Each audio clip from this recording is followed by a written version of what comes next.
Yes. I'm loving that funky sound. Shall we get into it?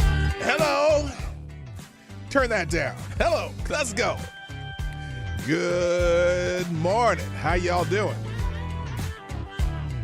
I really like this jam. I haven't heard this one yet. This is nice. And y'all can hear me, right? Yes, I see the monitor blinking. I got the right button hit. Good morning. Hello. Happy Friday. It's Funky Friday on the Morning Night Live. And I hope you're having a wonderful day. I hope you got some good plans for the weekend, or even if it's just something, even if it's just going to chillax all weekend, I'm good with that too. But I know I don't have any big plans. We're going to have a friend over for lunch on Sunday. Lady Boomer and I might do something relaxing tomorrow. Who knows? Because, you know, she's still she's back to work, but she's still recovering. So, you know. Anyway, today I saw something that one of the legislators in my state said, and it got me to thinking, what the hell is he talking about? And then it got me to thinking about the green movement, the Green New Deal movement, the Save the World movement, the Good Intentions movement. And how, you know, I was talking to a guy at work this morning, just talking about, you're talking about electric vehicles and the push to electrify everything, and how it's kind of dumb, and how it's just going to get people killed. Well, maybe not that deep, but anyway, you know what I'm saying. Anyway, we're going to talk a little bit about that today. And then I have a few other articles up, but who knows. And then this afternoon, I'm going to open up another stream to talk about Eliza Blue. She needed the money. Oh, yeah, everyone's made it in that joke. Anyway, but I would have like I said, I told you yesterday I was going to do something separate for that. So we'll get to that a little bit later. And we'll get it all figured out. Anyway, buckle up. We're about to hit it. Hit it. This is my favorite kind of jam. This has some this has that kind of early 80s Minneapolis sound funk going on. You know, you like this?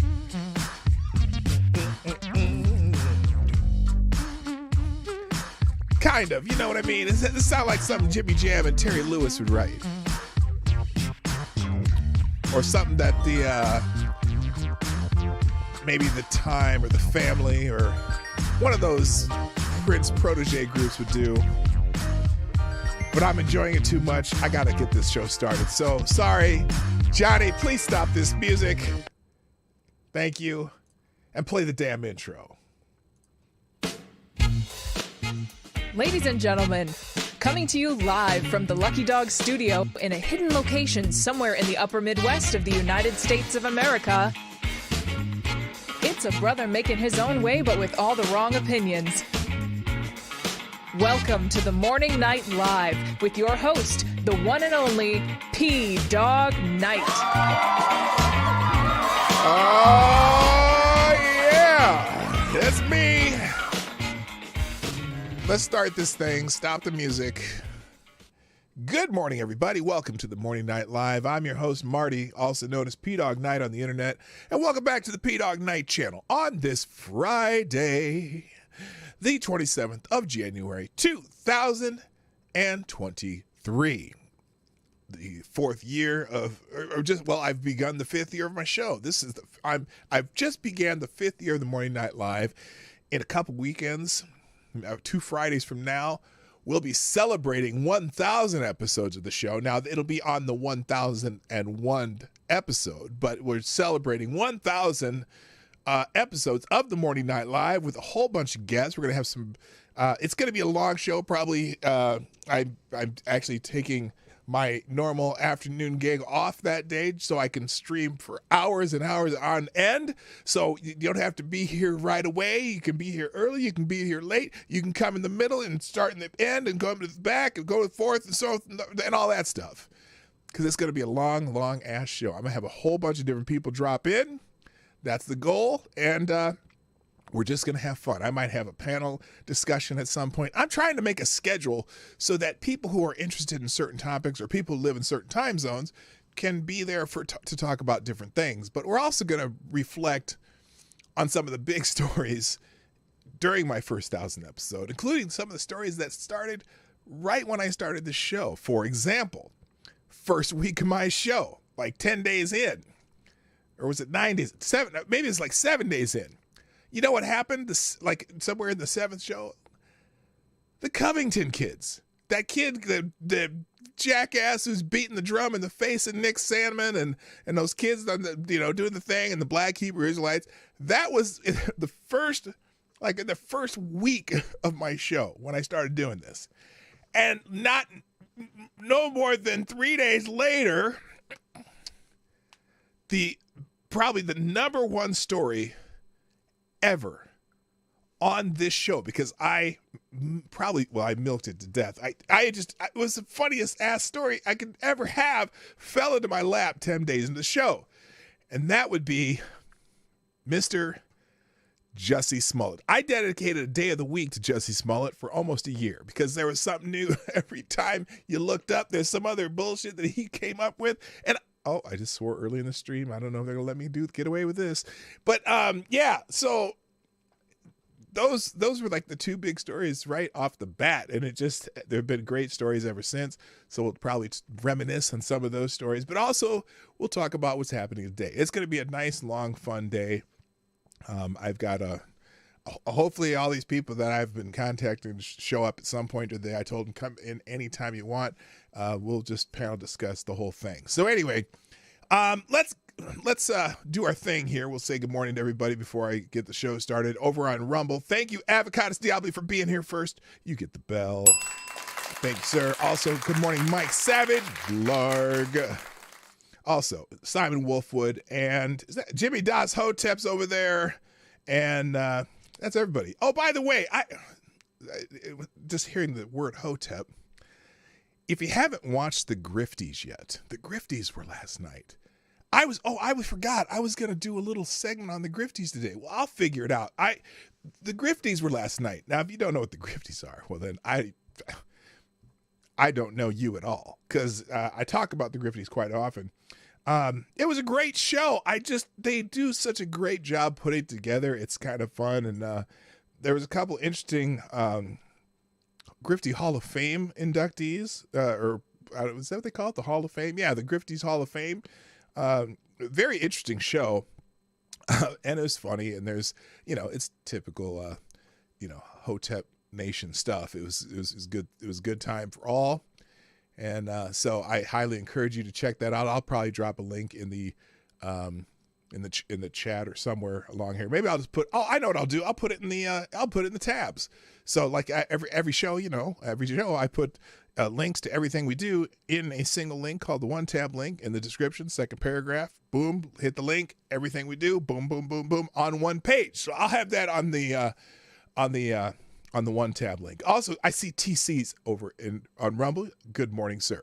On the YouTube side, good morning, Avocados Diablo. Who gets the bell on that side too? He's just Johnny on the spot. Also, Mr. Tyrannius Alexandrius Tremere Lich. Tyler Alexander's in the house. Good morning, sir. Also, Somnambul Nation, Jesse Leon. I said Avocados Diablo. Maddie's in the house. Back on the House of Gig Handle. Also, good morning to Trippy Liberty. What's up, my brother? Reacciona Puerto Rico is in the house. Morning, fam. To you, too. Also, good morning to, who else is here? Damn. Higgs in the house from the home base in Florida. Also, good morning to my favorite Canadian, Jaeger Pony's here. Midnight in Exile's here. Hello, Rotten Corpse is here. I scrolled a little too fast. Lord Stanhope's in the house. Nice to see you. TC's over on YouTube also. Anna Lynn is here. What's up, man? Nice to have you back. Okay, now I can scroll back down again. Who else is down farther here? Attack Alpaca's here. And that looks about everything. Alex Stein was epic. Yes. By the way, Grifter of the Year, I'm just going to spoiler alert, plug your ears if you don't want to know. the grifter of the year in 2022 was our good friend Alex Stein. He was amazing this year, did some stuff that he does shit that nobody else can do. It's just, he's funny. He's a troller. His name blew up in 2022. If they had a rookie of the year, he would be at that too. They're probably going to have a rookie of the year next year. Anyway, but that was great. But if you got to watch the whole show, it's pretty funny. And right now for 2023, we've already got someone in the lead, man. We got a lead. Guess who's the lead for grifter on the leaderboard for the grifties for 2023 already? I bet you can guess it because she's taking a beating on Twitter and then everywhere else. That would be Eliza Blue.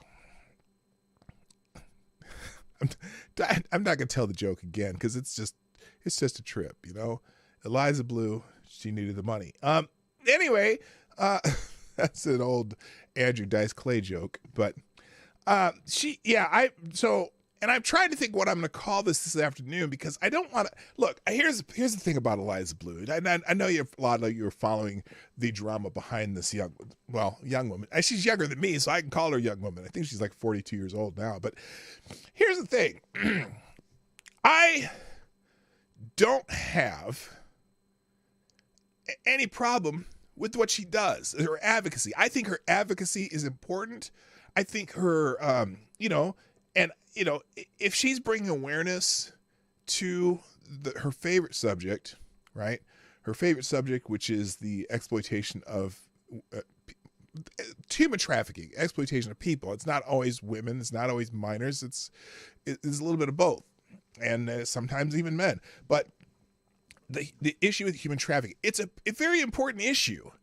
And unfortunately, and look, whether she's actually done all this great work that she has or not, she certainly has brought awareness to the subject. So, basically right now her whole gig is doing speaking gigs as far as I can tell. And I'm fine with that. I don't care if she does that. But the problem is, with what seems to be her fake past, it creates, it's something that she could have just immediately acknowledged, said, yeah, there's some, I realize that some of these things don't look good, but this is an important subject to me, and I want to do this work now, and I hope you have my confidence.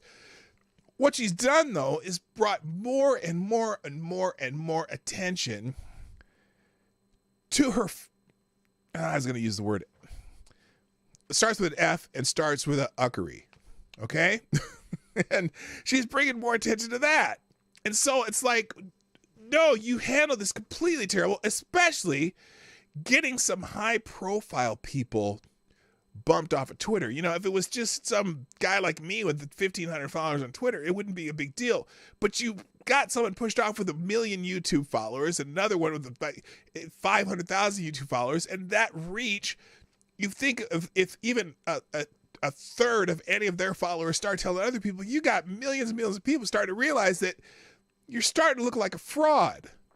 And I don't think, look, I believe that she truly is passionate about what she does, but I also think she is very enamored with the notoriety and fame. And that's the problem that, for example, she was speaking at some forum at Mercy Hospital in Davenport, Iowa, this a couple days ago. And there was a thing on Twitter about this forum, and she has, the ad for it is coming up on Twitter all the time. And she's, but let's go, because she's one of the speakers, and then she takes pictures, whatever. It's just a weird thing that she's almost as enamored enamored with the fame as she is with her passion for the subject. So, whatever. I would like to see her just address it rather than threaten people with lawsuits and try to just ignore it, because it's not going away. The Streisand effect is in full force on this one. So anyway, I want to do something this afternoon. I'm going to do a stream this afternoon about it. I'm going to bring some people, invite people on. We'll see if they come on or not, but I'm still going to go through all this stuff. I'm going to maybe open up a spaces on Twitter, and also so it'll be kind of a simulcast spaces and stream, and we'll talk about it. I'm trying to think of a name of it where where I'm not going to insult her, but also I wanted it to be a funny talk. Because I was thinking, like, Eliza Blown, as in a blown cover. Eliza blew it. Eliza's blowing it. But I don't want it to have a sexual connotation either, because I think that would take away from, because I don't want to demean the cause that she's doing. So, I honestly, when that first thing came out, and Brittany Ventney's this other YouTuber, and she's a notorious personality, I would say. Just asked her a question on Twitter going, hey, it wasn't a threatening question either, just asking about this. And I saw this thread. Hey, just what's going on with this? Maybe should have asked her in DMs instead of on publicly. I don't know. But that's started this whole thing, because then Eliza Blue talks to her friends at Twitter, who seems to have the ear of somebody powerful at Twitter, either Elon Musk or some other trust and safety people, because she tried to get on the Trust and Safety Council as soon as Elon Musk came onto Twitter, because her big thing was getting the nastiness that she deals with, or which talks about, off of Twitter, right? But so she gets Brittany Ventney gets suspended from Twitter for even tweeting that question to her with a link to the stuff that people are finding, right? And then the quartering, Jeremy from the quartering, the guy from the next state next over, or close to here, Wisconsin, he sees that Brittany Ventney gets kicked off Twitter for a time, and then he says, hey, she just has this question. He kind of retweets her. He gets kicked off Twitter, suspended, and they're getting suspended, told that they have to take down a post, right? But if you take down the post, then you're admitting you did something wrong, and I don't think either of them did anything wrong. And now Yellow Flash, another YouTuber that was talking about it, right? Yellow Flash I enjoy his content. He does mostly pop culture, movies, game culture kind of things, kind of reviewing movies and shit like that. And now he's suspended for him asking about it. And they've been suspending a bunch of people left and right. One of Monkey's Midnight. What is Midnight something? One of Monkey's followers too got suspended for asking questions or retweeting something, and it's crazy. And the reason I want to be careful about the name though this afternoon is I just in the off chance that I could entice her to come on and explain it, because I'm a nobody. She didn't have anything to worry about me. I'm not, but we'll see what happens. So let me see what he's saying here in the chat. Truth be told, she is a woman, so I just categorically dismiss anything she says because I'm a sexist.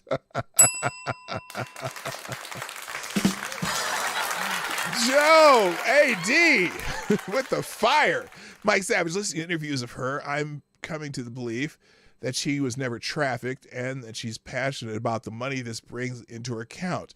Well, that's the other thing. So there's some new stuff coming out today too about a GoFundMe she has and some other stuff.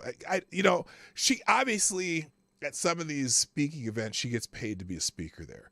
And I think that may be the reason that her story, which is becoming more and more dupes. I want to believe her, but there's too much evidence that maybe she's talking from her hind parts.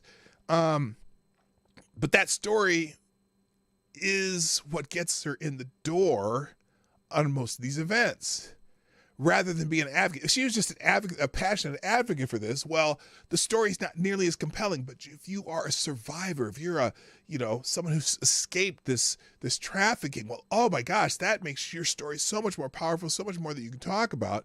But the funny thing is she never really talks about it. Okay? She claims to be a survivor. And I don't look. she doesn't. The problem is in this type of venue, whatever genre she's in.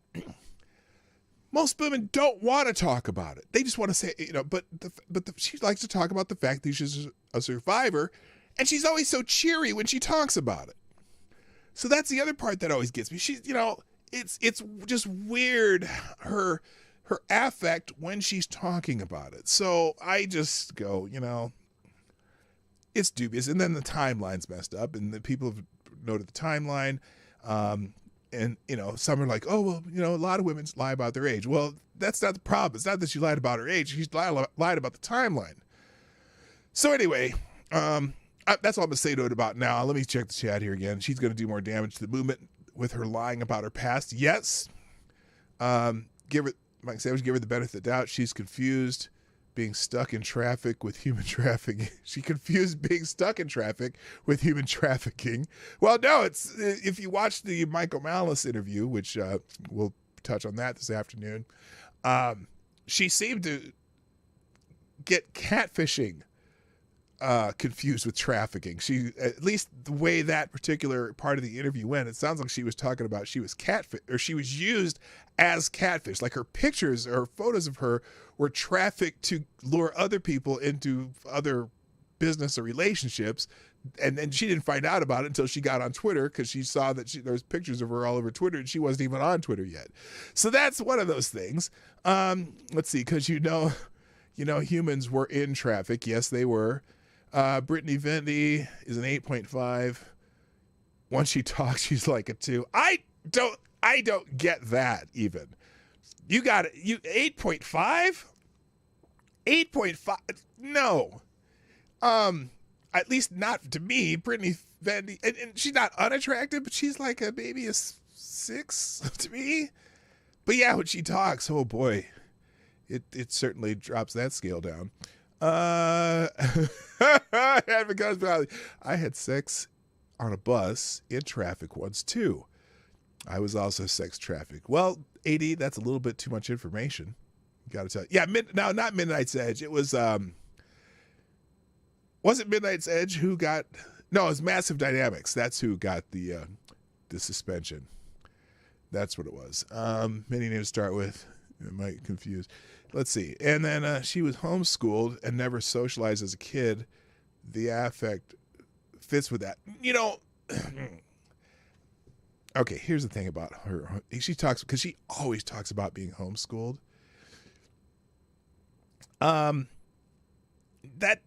Look, school is not the only place kids are socialized.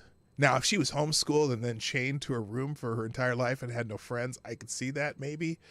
But usually kids who are homeschooled are socialized in other parts of their lives. They still have activities. They still have, they go to church. They do plays. They do stuff for kids.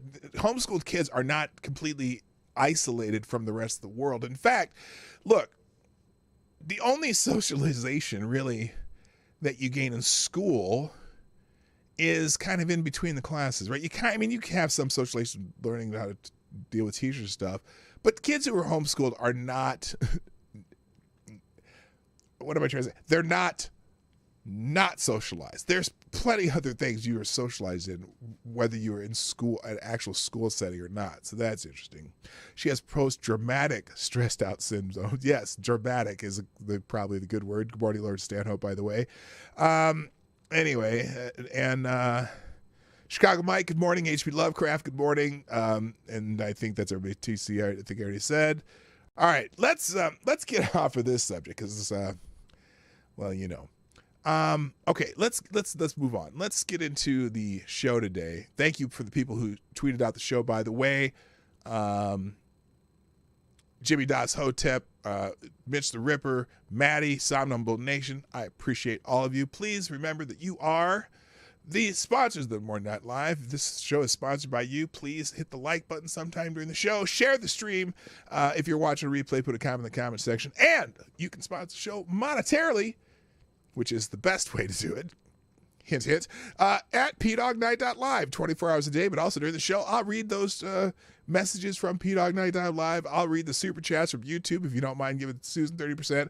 And if you put a message somehow with Venmo or Cash App, which I don't even know how those work. I have them, but I'll figure it out and read those messages too. But the nice thing about pdognight.live, I get the message during the show. It pops up on my screen right here, and I read the entire message, which the message can be you can have a full-size message, whether you put in $2 or $200.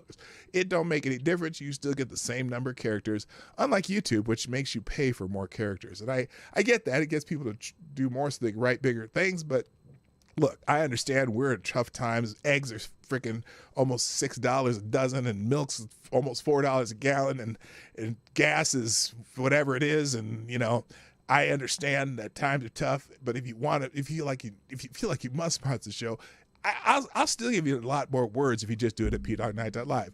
And at pdognight.live, you don't give Susan 30% either. So.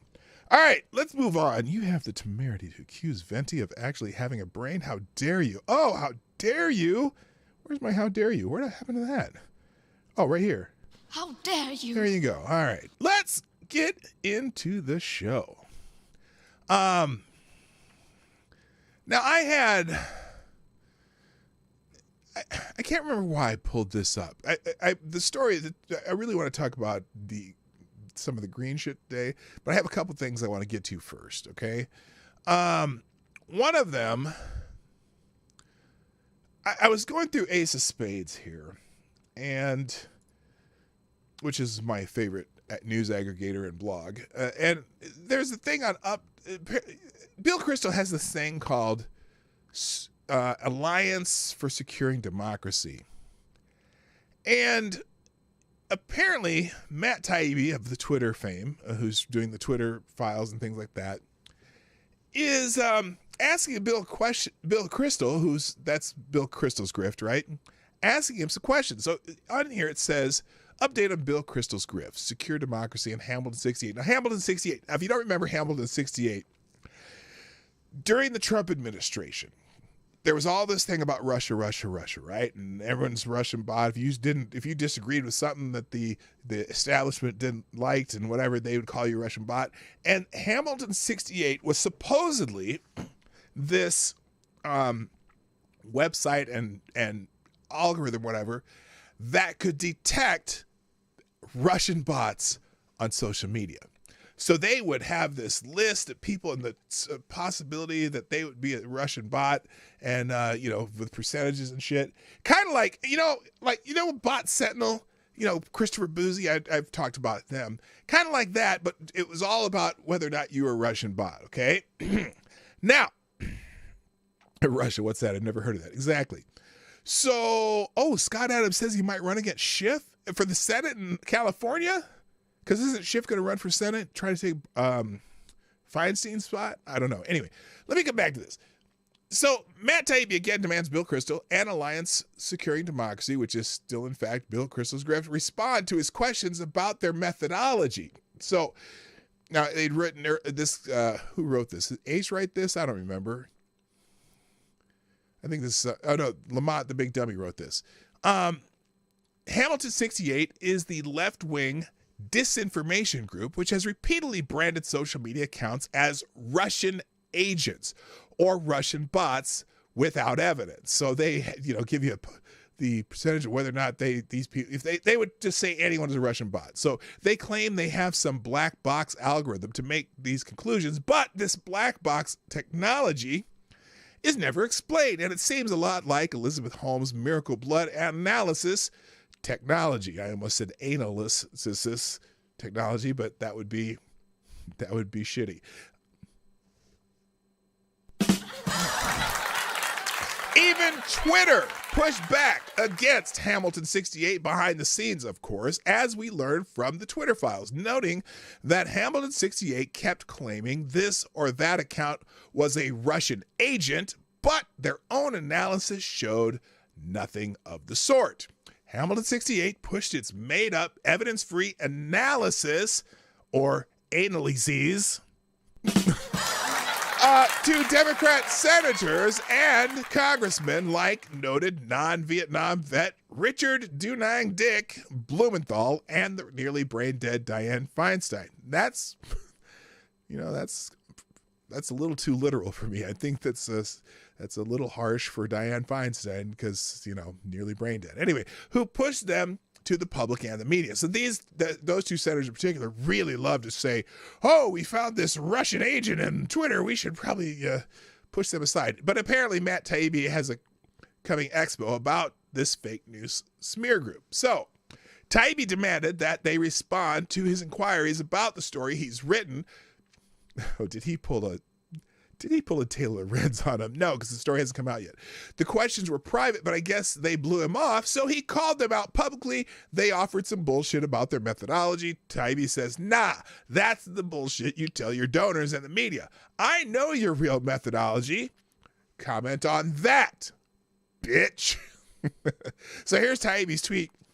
I don't need the public story about your methodology. Your problem is I know your real methodology and we'll be sharing it with the world tomorrow. I sent you specific questions and I'm offering an opportunity to respond because they gave me some bullshit answers. So if you're not sure what I'm talking about, here is Alliance for Democracy. I went to their website here. Now, and I just want to point out a couple interesting things because it's Bill Kristol. Remember Bill Kristol used to be from the Weekly Standard, used to be this conservative, icon, yada, yada, yada, right? But he is behind this Hamilton 68 that was accusing everybody of being Russian agents or Russian bots back in like 2017, 2018, around that time, right? And they still have this stupid site up, right? So now I just find this interesting about this site. First, they have some stories that they feature here, and you can click here and go from story to story, right? Like, for example, this one right here, this is a good one. Right here, this is Authoritarian Interference Tracker. Explore more than 500 instances of interference by China and Russia, right? And then they have, what's other stories? Like Midterm Monitor, capture voting election messages from candidates, U.S. media, and foreign state-backed sources. See, they're still trying to find out who's a foreign state-backed source, right? Okay, and then this is China's sanction regime and Lithuania policy responses for European institutions, and that's probably a little more boring compared to what shit they do. And then the Hamilton 2.0 dashboard, track Russia, China, and Iran's official messaging and information manipulation. Now, some of it is they can clearly say so because they know they're right. They know they are. But then if they don't like what you're saying, they tend to label anybody as either a Russian or Chinese or whatever, disinformation. So anyway, here's their website, Securing Democracy from Autocratic Interference. We develop comprehensive strategies for government, private sector, and civil society to defend against, to deter, and to raise the cost on foreign state actors' effort to undermine democracy and democratic institutions. The Alliance works publicly to publicly document and expose these actors' ongoing efforts to subvert democracy in the United States, in Europe, and around the world. Now, here's the part that just caught my eye as immediately when I scrolled this, okay? Remember, this is Bill Kristol's group, and they've got a bunch of people there. They're all like Lincoln Project types, but they're not from the Lincoln Project because they're not all, trying to get with young boys. But anyway, when I scrolled, I'm gonna scroll up. I want you to look at this image and tell me what catches your eye about this image. I'm going to give you the little Jeopardy theme song to get a chance to type it in, even though I won't see it right away. Here we go. Do do do do do do do do do do do do. Do do do do do do do do do do do do do do do do do do boom boom. I looked at this This is an American website about American democracy and American this and saving us from Russian bots and this and that and yada, yada, yada. I looked at this. Note the not only a major faux pas, but also the absolute fuckery that is this picture of these three flags. Now, flag etiquette around the world. If you have flags of sovereign states, nations, whatever, normally the flags should be all the same size and flown at all the same height. Note their dominance in this picture of the Ukraine flag. This is Bill Kristol's website, the American website, making Ukraine more important than the United States. More important, that's the European Union flag, by the way, the one, the blue and the stars and bullshit.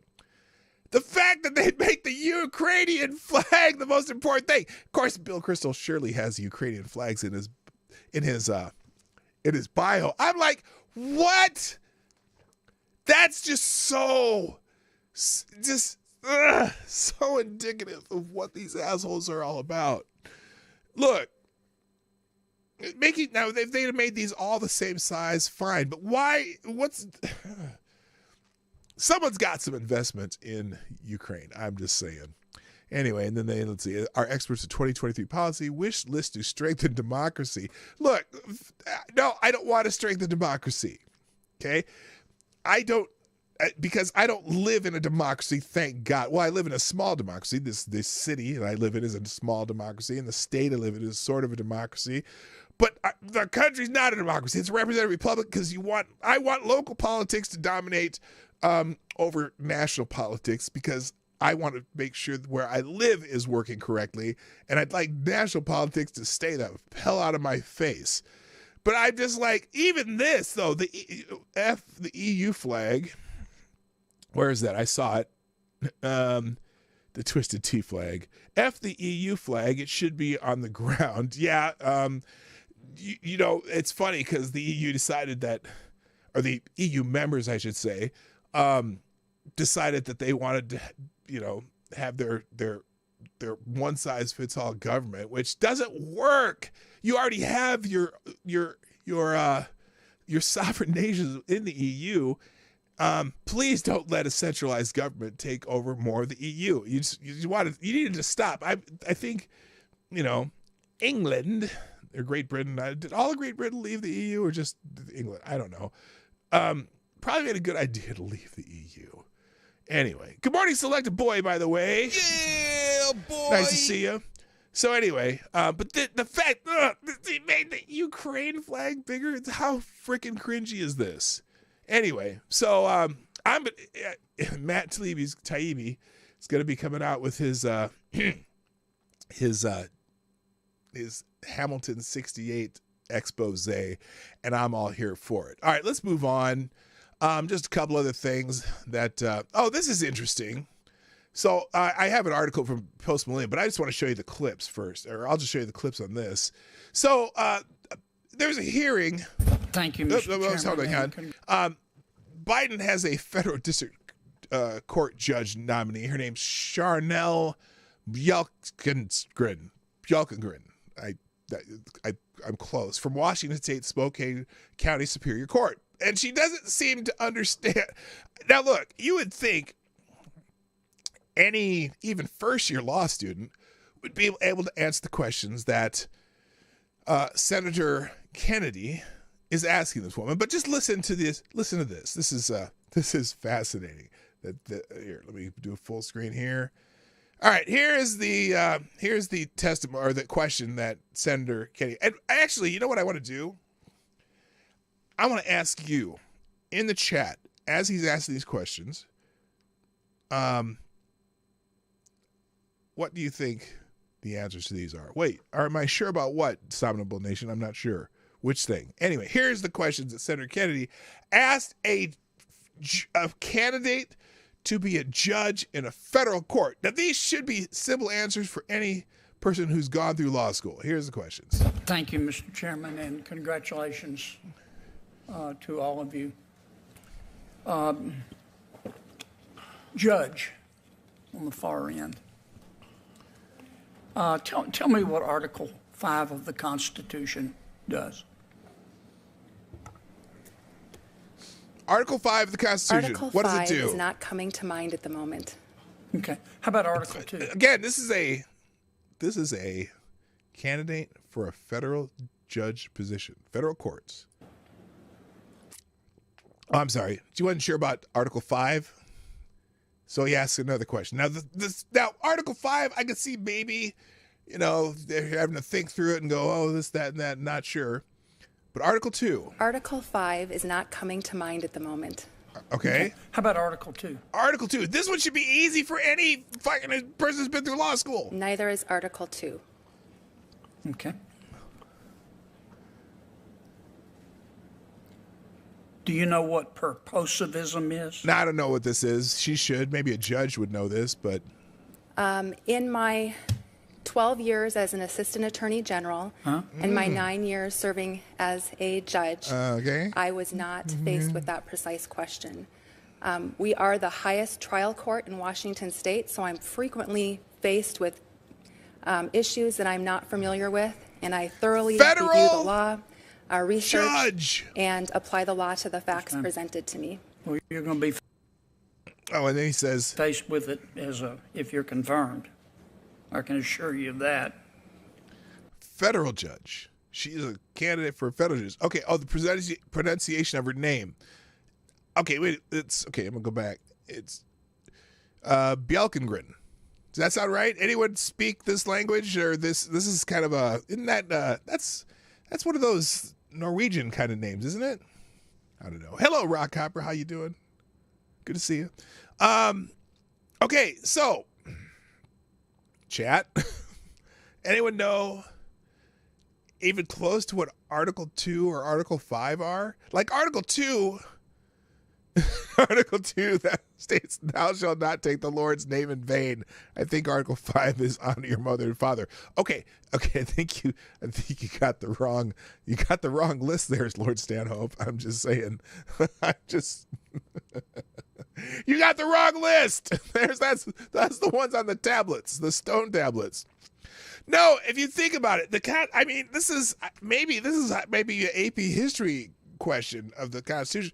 Article 1, isn't that the Congress, and then Article 2 is the executive branch, Article 3 is the judicial branch. It's the division of government in the United States. It's pretty, I'm pretty sure that's it. And then and then Article 5, I think, is amending the Constitution. Now that you might think, oh, well, I'm not, you wouldn't have known that off the top of your head, but be like, oh yeah. But the fact that she's a judge candidate for the federal bench, you would think that's a first year law school student thing to know the Constitution. You'd think, don't you? Is it just me? Am I going crazy here? Shouldn't she know that? Anyway, so I just thought, holy shit, I don't get it. Did I have that on the screen when I was showing that? Oh yeah, I did. I think so. I did full screen there. Anyway, so I just thought, holy shit, we're doomed. I know what Article 15 is. What is Article 15? Or is that a 1.5? Anyway, purposivism are any of the various theories of nature that regard human or animal nature as basal fact. I don't even know what basal fact means. Anyway, I'm just dumbfounded that she wouldn't know that. So anyway, so I just thought that was kind of funny. There's an article that accompanies that, but I didn't feel like reading the article. And then, oh, by the way, y'all know what's happening today? There's big news today, and then I'll get into the main topic. As a known fact, Article 5 that's the Article 5's the how you amend the Constitution, right? I think, or something like that. Anyway, okay, so today's a big day as far as in jurisprudence, or sort of, or at least in voyeurism, because today in theory, the Paul Pelosi body cam footage is supposed to be released. So the judge in the San Francisco courts said that they must release the body cam footage from not from his DUI, which has already been released, but from the hammer attack. Yes, exactly, hammer time.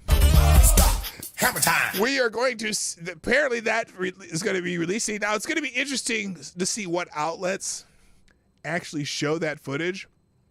But this guy, I don't know if you're familiar with Steve Inman, but he seems to have thinks he found the footage already. So here's some of that footage from the Pelosi attack.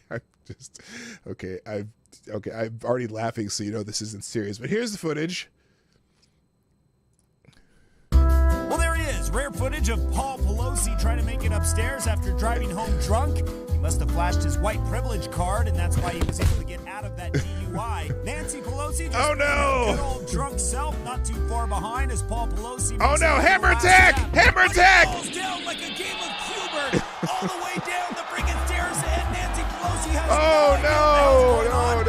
She turns around and looks at Paul Pelosi and is like, "Who are you?" Pelosi not shaken or stirred, just like her drinks. Obviously, she doesn't care about her country, so why the hell would she give so a that damn is about some Paul Pelosi? actual footage of Paul the Pelosi body is still alive, of and Nancy Paul Pelosi Pelosi. continues to have a conversation with the stairs. Okay, so there we go. That's the that's the footage from the body cam footage from this Paul Pelosi attack. No, actually though, so here it is. Here's I'll just pull you the Gateway Pundit article today.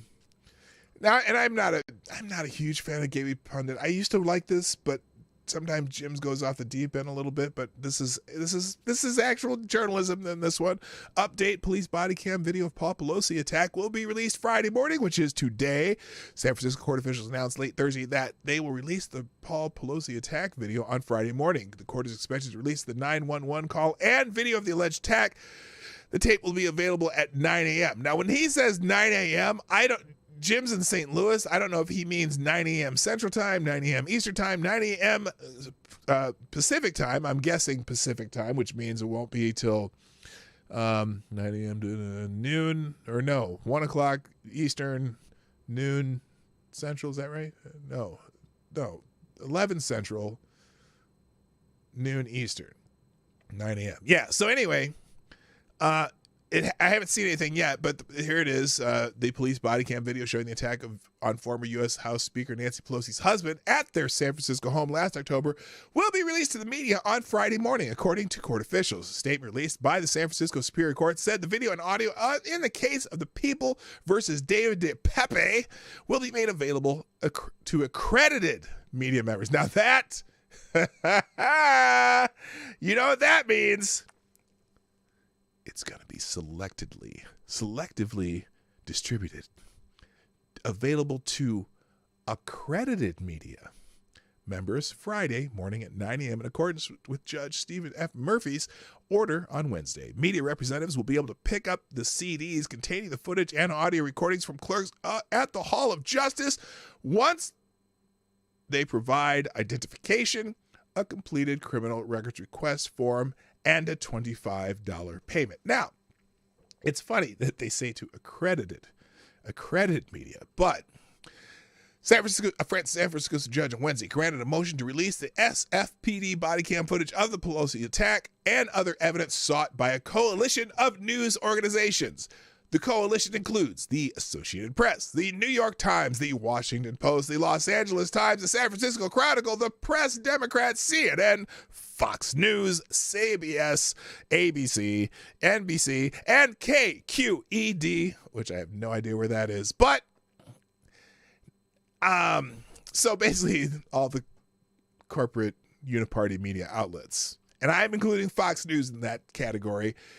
It'll be interesting if any of them actually show the entire footage without, let's see. Let me try something here. So 9 o'clock. So it'd be, it's going to be another hour. KQED is in Pittsburgh. Thank you, Sound and Bulletin. That's good to know. So anyway, we're gonna get to see the body cam footage, see who was really in their underwear or not, which I, not all that interested in. But I'm just curious. We're going to see who met them at the door. That will be interesting.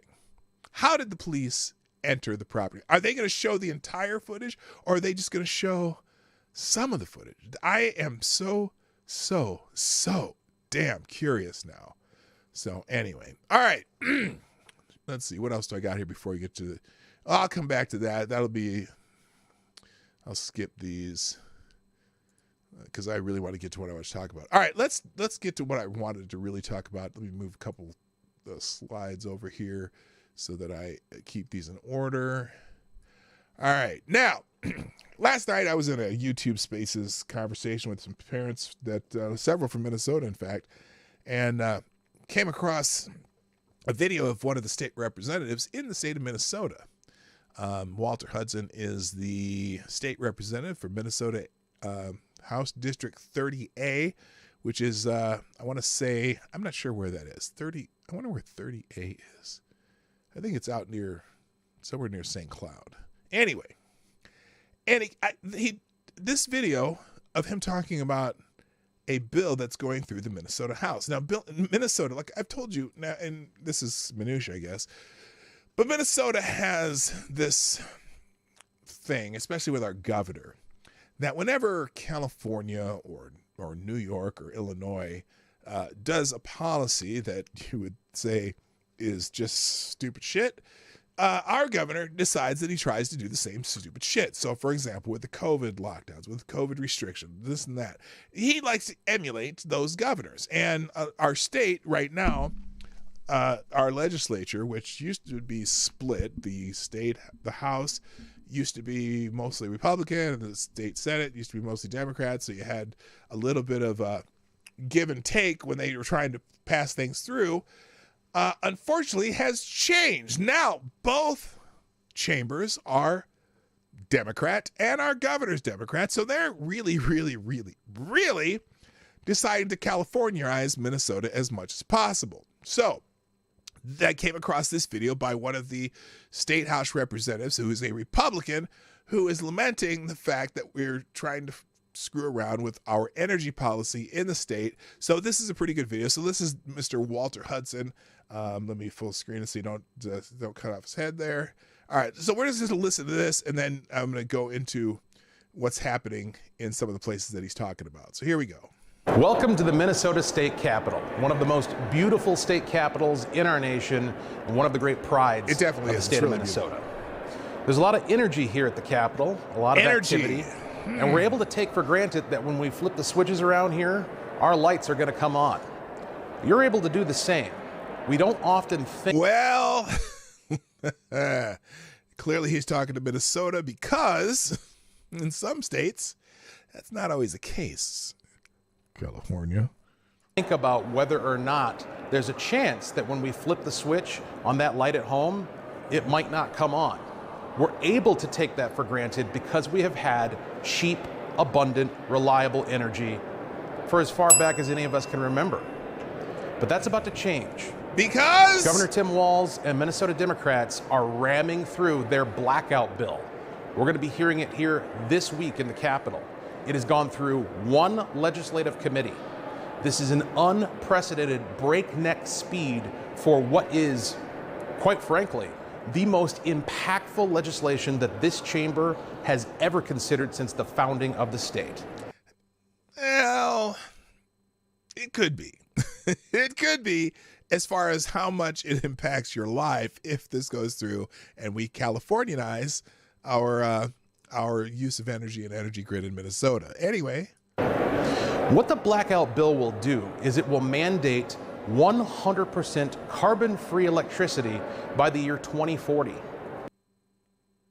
100% carbon-free. Well, that'll be interesting. How are they going to build the things that create that electricity? That'll be interesting.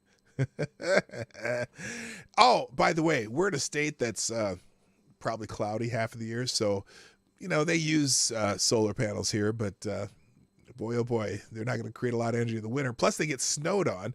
And we're in a state that's not necessarily the best state for having windmills because we're not in that particular corridor of the jet streams or whatever. Like if you're in Iowa, there's a big corridor that is really great for wind power because there's always wind going through there. Not so much in Minnesota. Anyway. 2040, that is only 17 years. Oh, and by the way, being that everyone's a bunch of lefties, they're not real keen on nuclear power here either. Let's just say that. Years from now.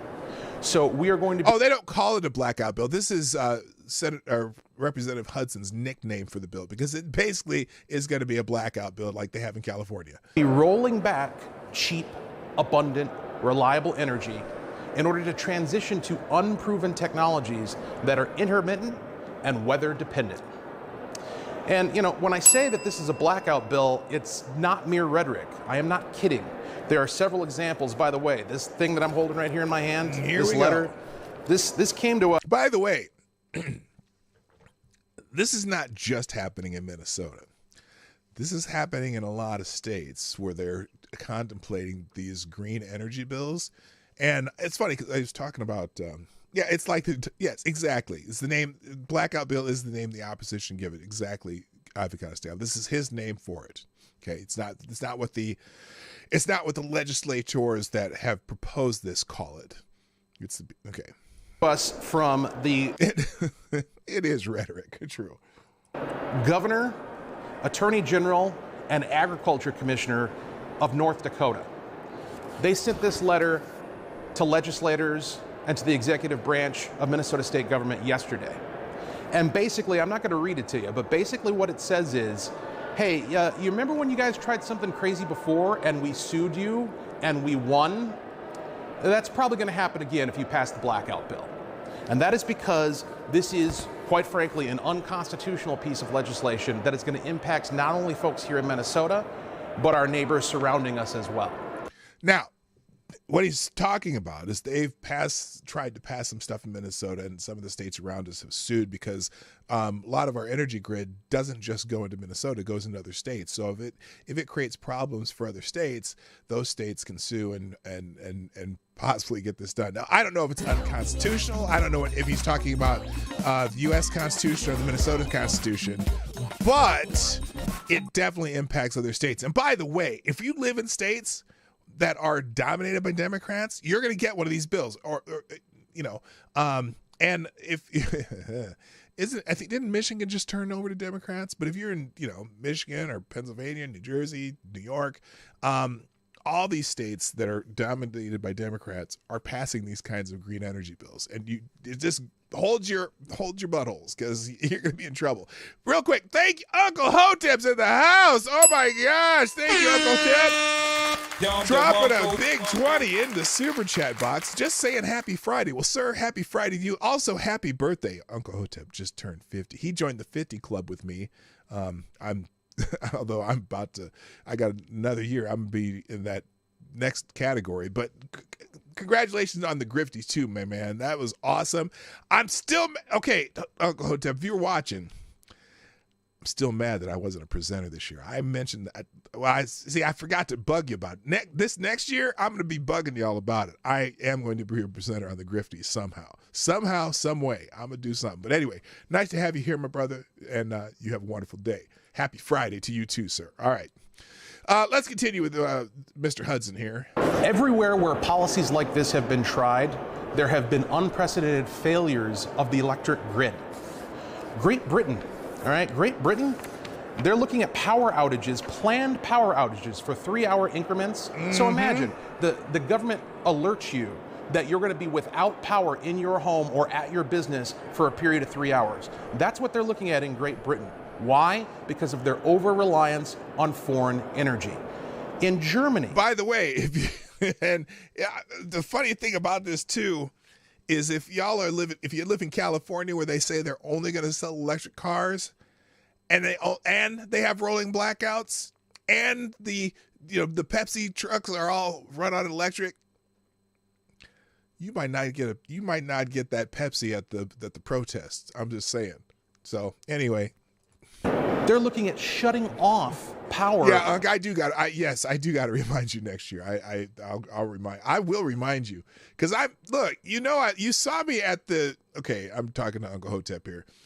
You saw what I wore at the dinner at Hotep Nation, right? I'm throwing on some African shit for the Grifties. I got the outfit right over there. I got a special outfit for the Grifties next year. So yeah, I'll remind y'all. Anyway, here we go. To their electric vehicle charging stations and their heating pumps because their grid is in danger of collapsing. All right. Now, keep in mind, part of this transition that Governor Tim Walz and Minnesota Democrats are pushing is to get us to electric vehicles.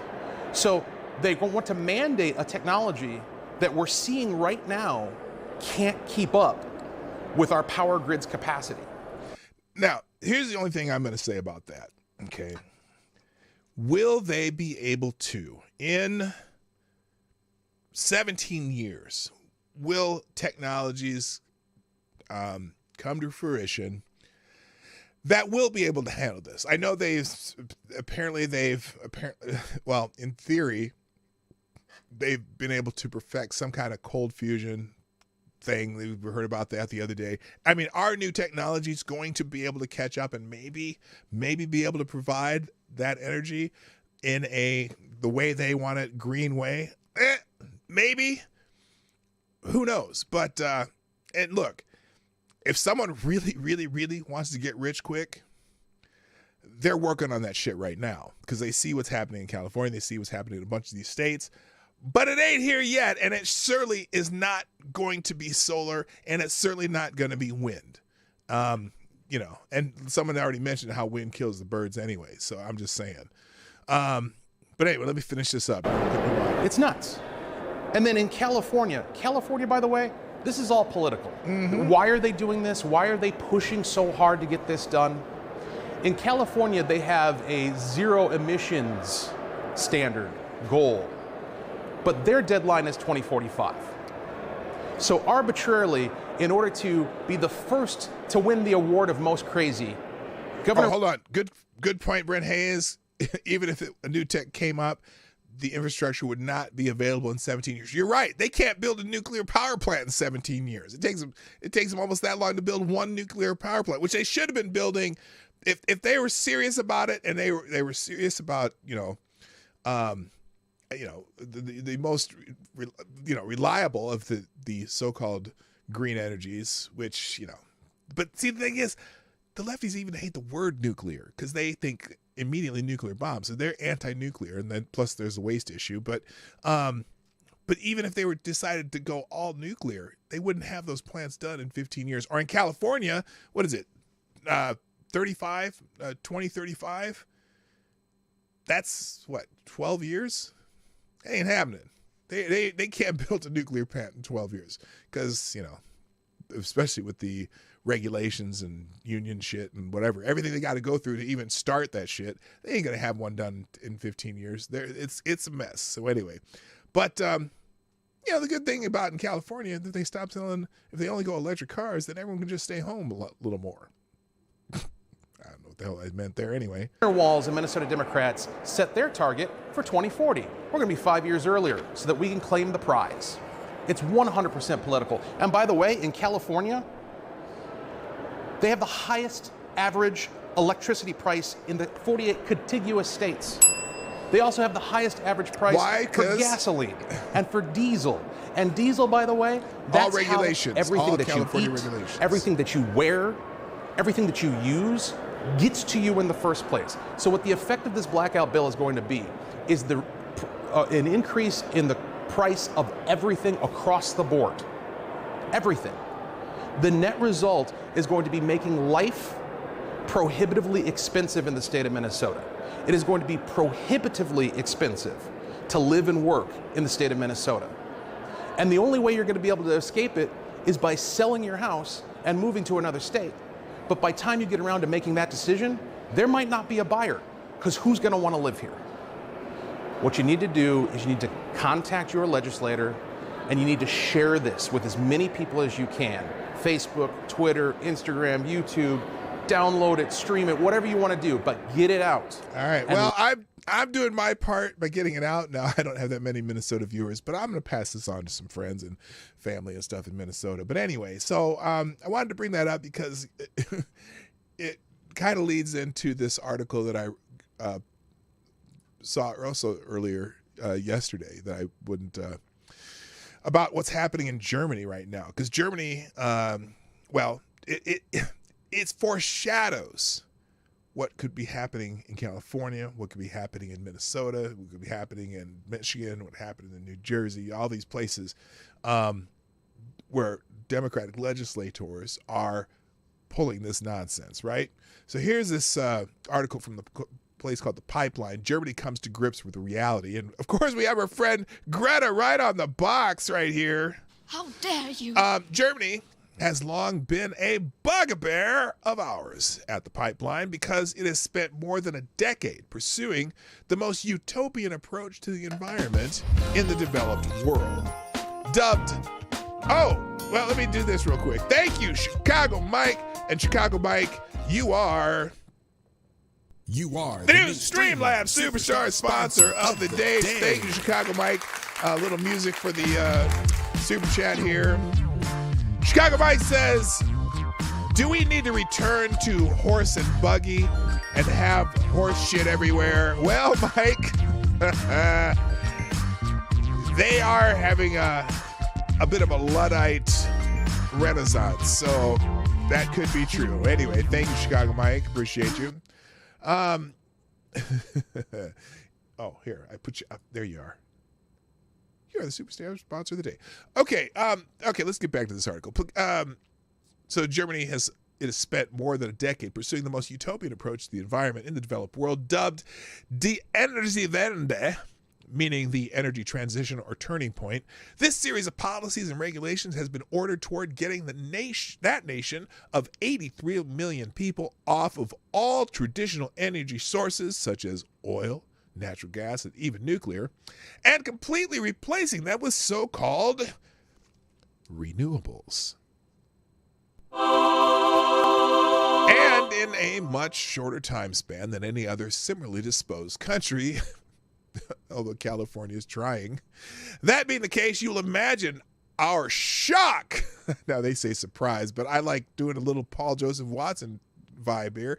Imagine our shock at seeing reports that Germany's hardline ruling coalition government, which includes the nation's Green Party, has begun taking against environmentalist protesters. So they're doing some ruling against protesters. The center of this crackdown has been the tiny, uninhabited hamlet of Lützerath in western Germany, whose handful of structures had been scheduled to be demolished as a nearby coal mine expanded into the area. Unfortunately for all involved, before this plan could be executed, Lützerath, I can't remember.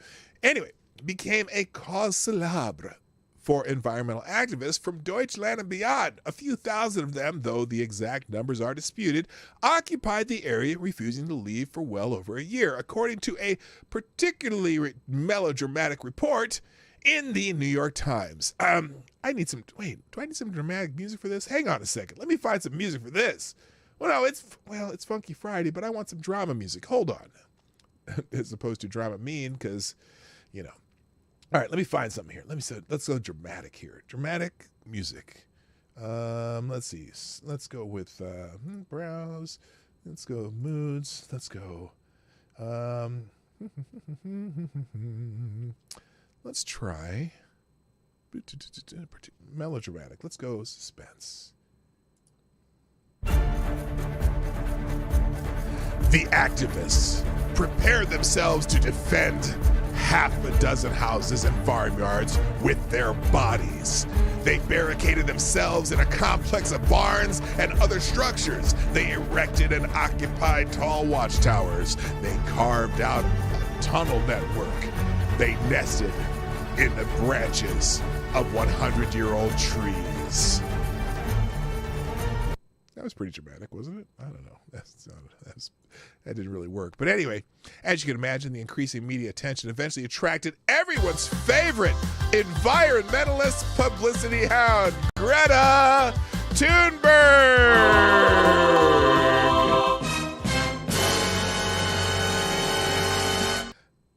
Greta Thunberg tweets out, Climate Strike Week 2:30. We are currently in Lützerath, a German village threatened to be demolished for an expansion of a coal mine. People have been resisting for years. Join us here at 12 or a local protest tomorrow to demand that Lützerath bleibt. Climate strike. Thank you. Thunberg was eventually arrested. Well, they said arrested. She was moved from one side of the road to the other side. That was her arrest. Although it appears to have been staged for propaganda purposes. Eventually, the authorities had enough and decided to move in. There is more from the New York Times. Oh, wait. No, that ain't right. Let's try this one. The fight for Lützerath was long, but the end, when it finally came, was quick. In a matter of days this past week, more than 1,000 police officers cleared out the 100 of climate activists who had sworn to protect the small village. Once home to go people, but no church, which was scheduled to be raised as a part of the sprawling open pit coal mine in Western Germany. For years, environmental activists had hoped to forestall the fate of Lützerath, possibly the last of hundreds of villages in Germany to fall to open pit mining since World War II. For a while, it seemed that the activists would succeed. Okay, that was a little better. That report's lyrical tone, which makes it sound like they were describing the fall of Berlin, is ridiculous, although typical of the time's overwrought, dishonest ideological bent. But the above also serves to downplay the clashes between activists and police, which became intense at times, judging by footage on the ground. Let's see. Let's look at some of this footage. Oh, well, the activists are throwing shit and the police are coming in.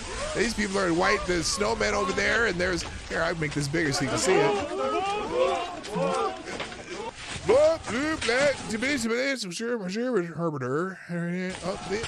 Little fire there, and they had their little tent cities too. Is this the activists? Like, okay, I don't see Greta. Oh, these are the houses that were going to be turned down, and they painted all over them, saying that you should stop doing this shit. Okay, I got you. All right, I haven't seen that before. Oh wait, what am I doing here? Let's go back to this and get rid of this. Oh, by the way, thank you, Black Hebrew Israelite. That's right. Dropping a small bullet in the tip jar, who says, I gotta go to the other music. See, I gotta get better at this. I need a producer, man. Here, let's do some music for Black Israelites. Black Hebrew Israelite dropping a small bullet in the tip jar, who says, you see the viral video of the Google employee who got laid off after doing a day in the life video? Just like the Twitter employee, Google employees was just as pampered. End of her video, she was crying how unfair it was that she got fired for not working. Yeah, that's right. The cushy lives of those tech people. Well, that's why they're laying them off by the thousands. So, FTG to that hoe. All right, stop the music. All right, moving on. On January 11th, German police clashed with climate protesters over control of the village Lützerath. It's slated to be torn down to accommodate the expansion of the nearby coal mine. Germany's schizophrenic energy strategy remains dysfunctional. Take a look. Okay, we saw that. And they had some rioters burning shit. Anyway, Now, these are shocking images, especially since just a short time ago, the combatants in this conflict were natural allies. For years now, the German government has been working on behalf of these activists to create artificial energy scarcity with the expectation that wind and solar would step up and fill the void. Oh, sorry, that didn't turn out so well. Now, especially since they're not getting Russian energy. That had the unintended, though foreseeable consequence of increasing the country's addiction to Russian natural gas. Russia? When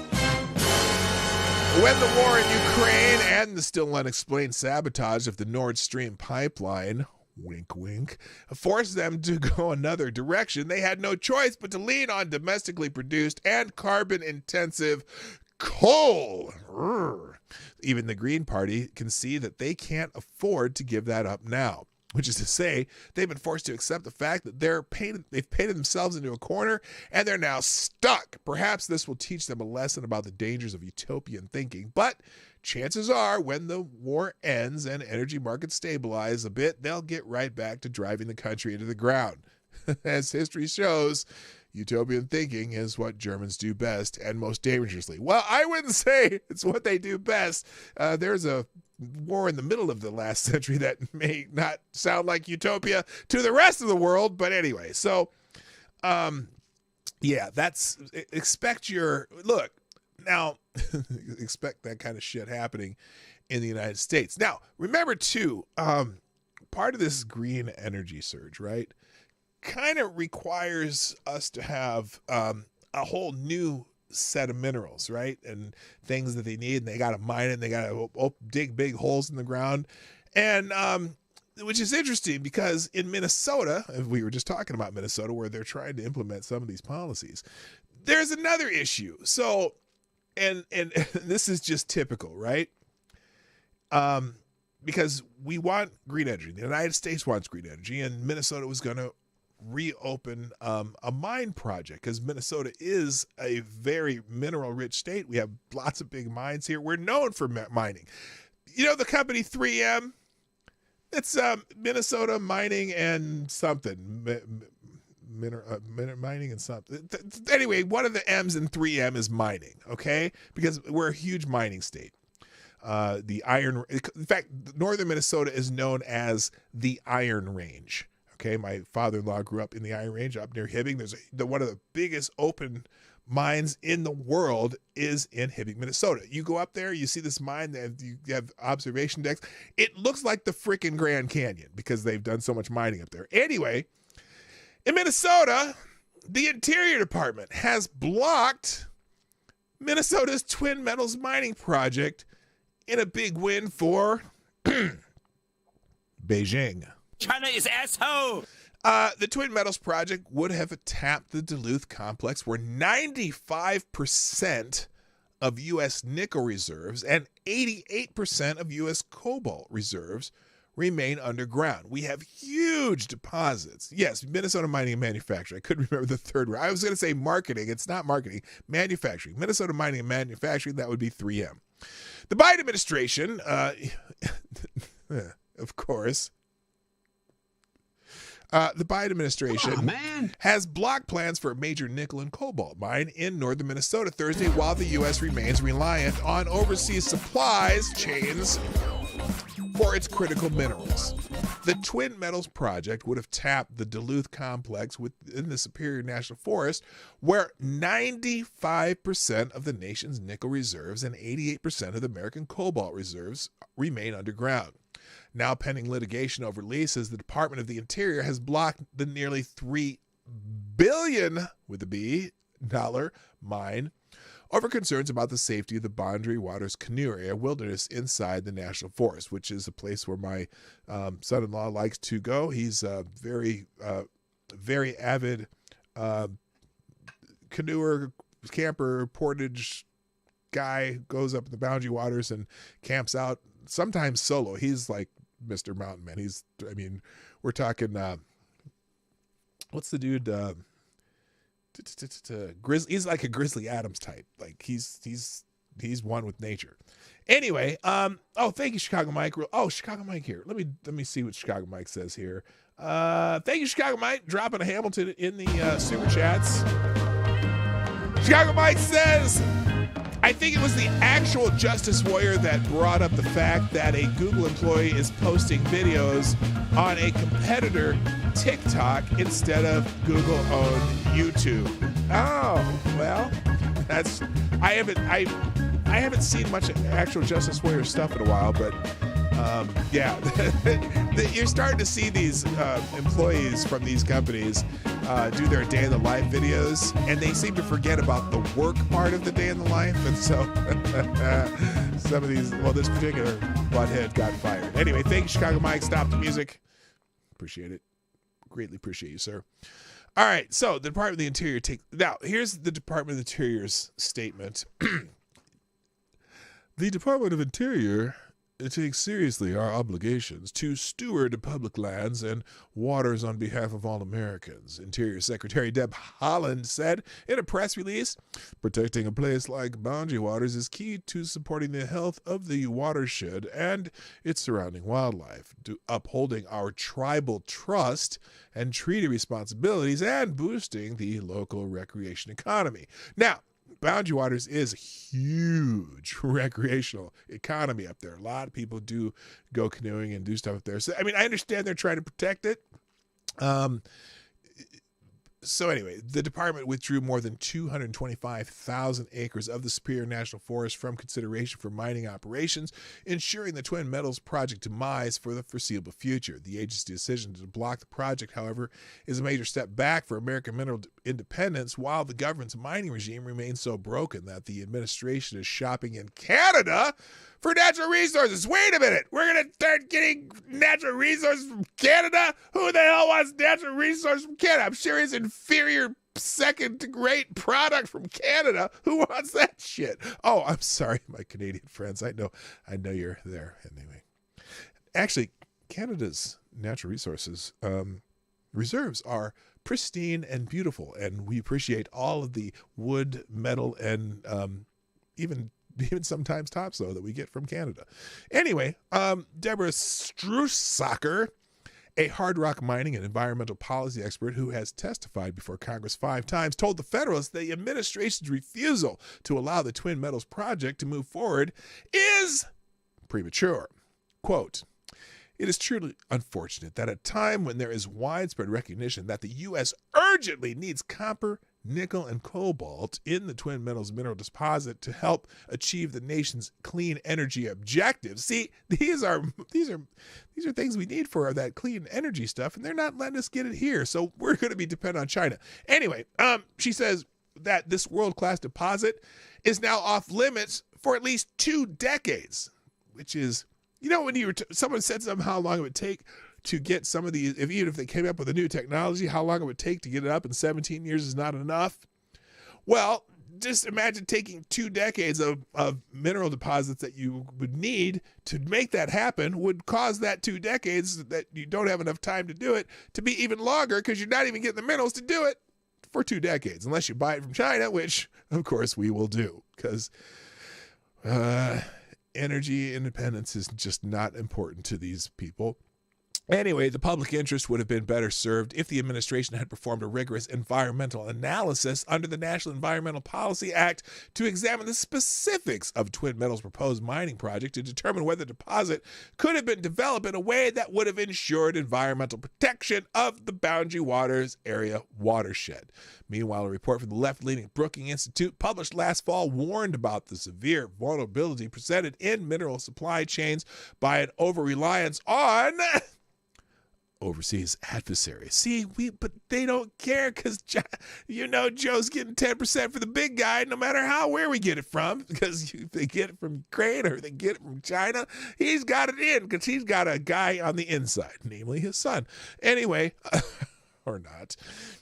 Even as leftist lawmakers want to ramp up the use of emissions-free energy technologies that require critical minerals, the Biden administration has slow-walked efforts to reform the U.S. regulatory regime over mining. So, Beijing stands to benefit the most from Washington's neglect. China is asshole. According to Brookings, nearly 70% of the world's cobalt comes from the Democratic Republic of Congo, where workers often operate in subhuman conditions, complete with child labor. The Chinese have out-invested every global competitor in the Congolese mines. Yes, China is dipped their fingers so deep into Africa that, they might pull out some extra intestines. Anyways, more than 30% of the world's nickel comes from Indonesia, where the Chinese are also heavily invested to cement a sphere of communist influence.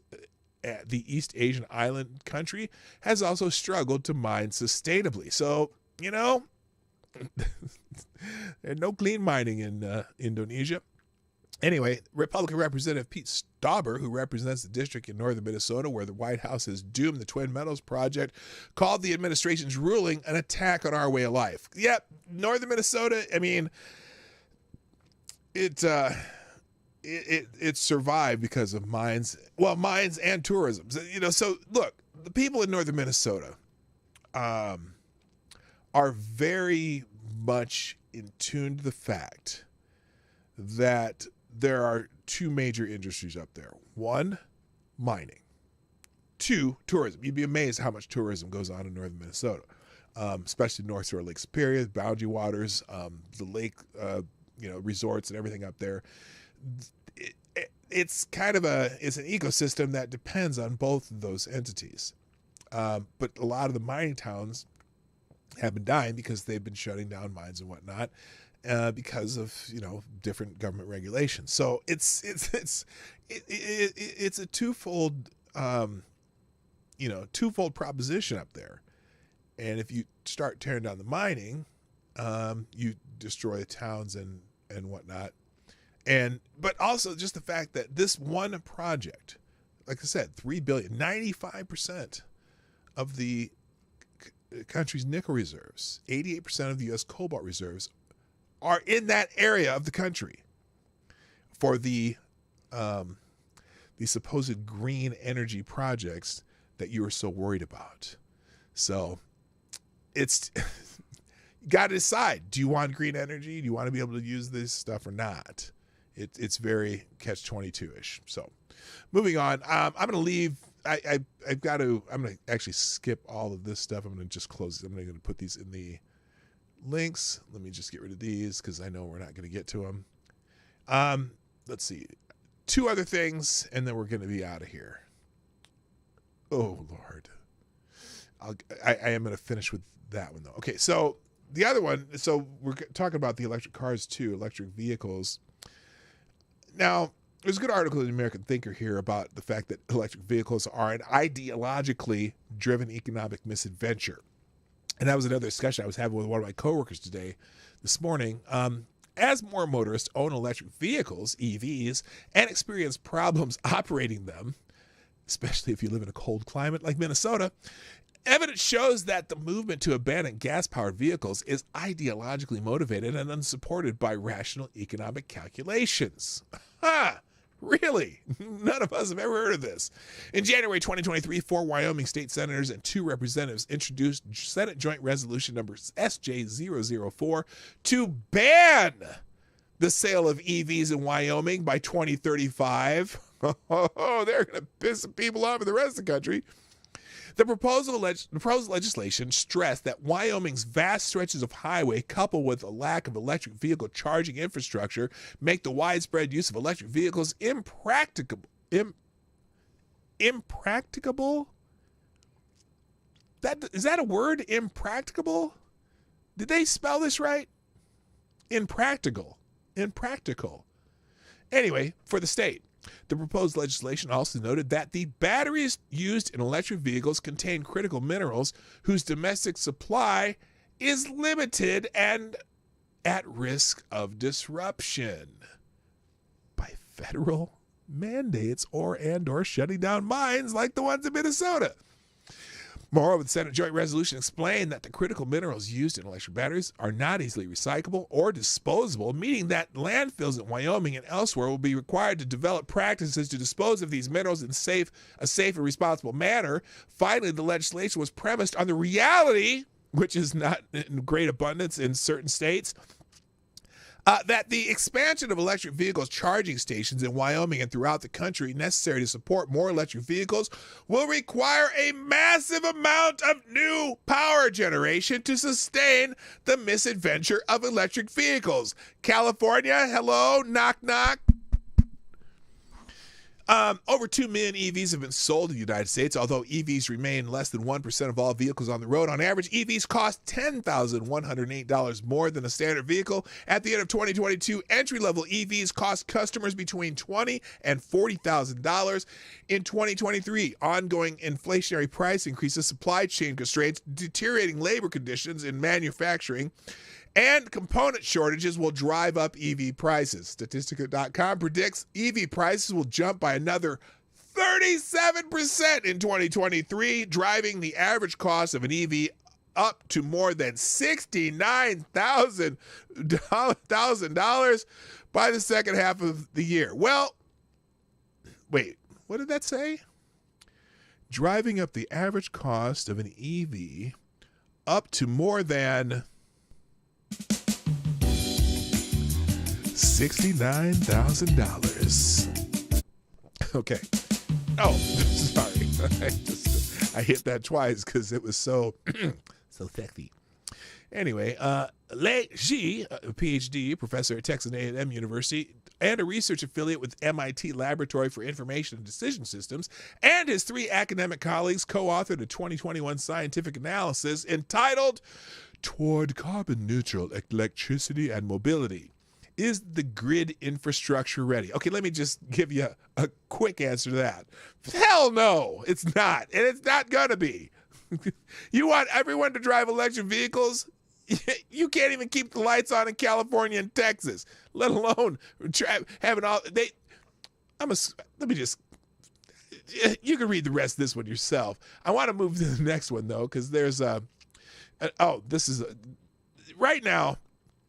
And I want to go back to that right here. This is Walter Hudson again. Great Britain faces planned blackouts. Germany looks to cut power off for EVs and heat. California has the highest energy and fuel prices. We talked about this. This ain't going to work. It's not going to work. Let me make sure I put this tweet. It's by itself there. So when I go to the tab, they're not ready. They're not going to be ready. You have rolling blackouts in California where they can't even keep the damn power. Look, plus the fact that the carbon footprint of an electric vehicle is like twice that of for the life of the vehicle is right now nearly twice that of a internal combustion engine vehicle. The practicality, look, I'm not buying an EV. I live in Minnesota. It's cold here. Batteries suck in the cold. So, and you got to heat your car, right? I'm sorry. It's just stupid. All right. And finally, and there's 2 more things. I'll get to them quick because I got to go. I just found this funny. You know, the plant-based burgers, the fake meat craze. Well, apparently there's been a plunge in the sales of fake meat. The sale of plant-based meat like Beyond Meat hit the recycle bin in 2022 after enjoying record growth at a time when Americans really didn't have much better to do than experiment with lab-grown food. Yes, I'll be using a lot of scare quotes in the article. In 2020, with everyone stuck at home, the Washington Post reported last week sales of plant-based meat brands like Impossible, Beyond Meat, Gardein skyrocketed, increasing 45% in a single year. The story went on to insist that soon, it seemed, everyone would be eating burgers, chicken fingers, and steaks made purely out of vegetables, which seems like an oxymoron, I'm saying. Did it ever really seem like that? Sales of highly processed plant matter, meat, so to speak, surely increased, but they never made a serious dent in most meat lovers' diets. Did it ever seem like that? Sales plateaued in 2021 and began to rapidly shrink in 22. Beyond Meat's publicly traded shares crashed by 80%. Oh my God, performing far worse than the markets as a whole. Impossible has been laying off workers left and right. Despite millions of Americans reducing their beef consumption, perhaps in part due to severe inflation at the grocery store, plant-based meats aren't succeeding as expected, according to the Washington Post. Fast Company reported the news with preachy tone, suggesting that just because Americans enjoy many other foods of dubious nutritional value, we should also enjoy the meat that isn't. Quote, the average customer isn't necessarily concerned about whether their diet is unimpeachably healthy. The Centers for Disease Control and Prevention reports that more than a third of Americans eat fast food daily, yet no other fast food category seems to get as much heat as plant-based meats. No one is trying to break the news that McDonald's French fries, for instance, are nutritionally lacking. Everyone already knows that. That's because they taste like crap. Although, okay, let me rephrase that. So, we have a friend of my son's who is a vegan, right? Or he's not vegan. Well, he's pseudo-vegan, but he doesn't eat meat, okay? Although occasional piece of bacon might cross his lips. But we went and bought some of those Beyond Meat burgers to, make sure that he had something to eat when all his friends came over, because we were cooking for everybody. We're like, okay, we'll buy some Beyond Meat burgers so he could eat them. And I tried one, and it wasn't terrible, but it's not a burger. It's just not the same thing. Anyway, in any case, Fast Company's Brian Kamen insisted plant-based meats are still generally healthier than the traditional meat products they're aiming to imitate. Oh, are they? I'm guessing they're not. I'm guessing that's bullshit. Dr. Amy Myers, a recovering vegetarian, reported in December that faux beef lacks any beneficial fatty acids, vitamins, and minerals found in animal protein such as B12. Additionally, she wrote, heme iron is the most bioavailable form of iron. It can only be found in real animal protein. For those seeking to avoid red meat for health reasons, nutritionist Carrie Forrest recommends avoiding fake meat too, because it's not a nutrient-dense food. In fact, it contains ingredients that can actively harm your health. In other words, fuck the fake meat. Just eat a burger. Come on, it won't kill you. You don't have to eat one every day. Just have a real burger and stop eating this crap, okay? There's more in the article, but I'm done. Let's move on. All right, finishing up. The only article that I kept from the from the other articles that were not related to green bullshit is this one. Non-binary California teacher brags about helping students socially transition without parents noticing. Or knowing, excuse me. My job, which is a public service, is to protect kids. Sometimes they need protection from their own parents. I hope you got fired.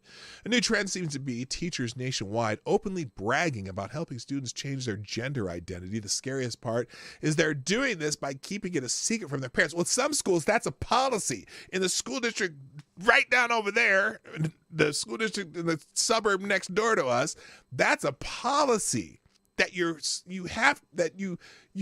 are supposed to keep that secret from parents if the child doesn't want them to know, which is bullshit. A Bakersfield, California 9th grade history teacher named Olivia Garrison brags about protecting students from their parents in the New York Times. Oh, it's a whole article? The New York Times reported Olivia Garrison, a history teacher at Bakersfield, California, who is non-binary, which means she's a woman who has... who wants to be extra special, has helped students socially transition at school without their parents' knowledge. My job, which is a public service, is to protect kids. Sometimes they need protection from their own parents. Garrison told the Times she did not immediately respond to a request for comment. The report concerned liberal parents. Liberal parents are getting pissed off. Look, I get the conservative parents are going to be mad about this kind of shit, but you know what? Even liberal parents aren't happy about this. You are firing up a hornet's nest of people with kids who, regardless of their political affiliations, are not happy about this crap. The idea that you're telling a teacher that it's okay to keep secrets from the kids' parents. Yes, select a boy. GROOMER.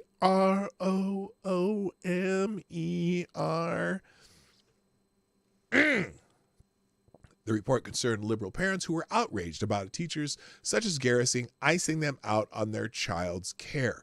The district Garrison works for is also involved in blocking parents from being in the know on social transitions. For example, the California district has a pronoun change request form that students can fill out without their parents' knowledge or involvement. According to its website, the district goes on to list Garrison as an advisor at the GSA, which is the Gay Straight Alliance Club. So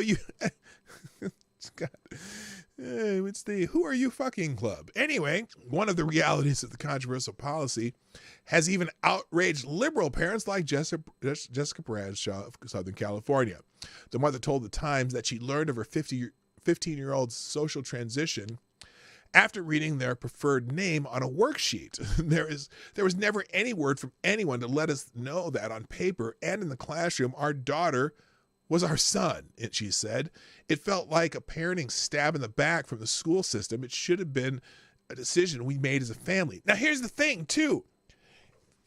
That parent might have been fine with it had somebody told them about it. But they're not even telling parents who would be fine with it. And that's bullshit. You cannot keep secrets from parents unless a student is in a domestic violence situation. That's just nonsense. But some of these school districts require it. And so that's why when we were talking to Tiffany Justice the other day, by the way, Shu is okay. She had gotten a car accident on Tuesday, and so we're gonna have her on another day.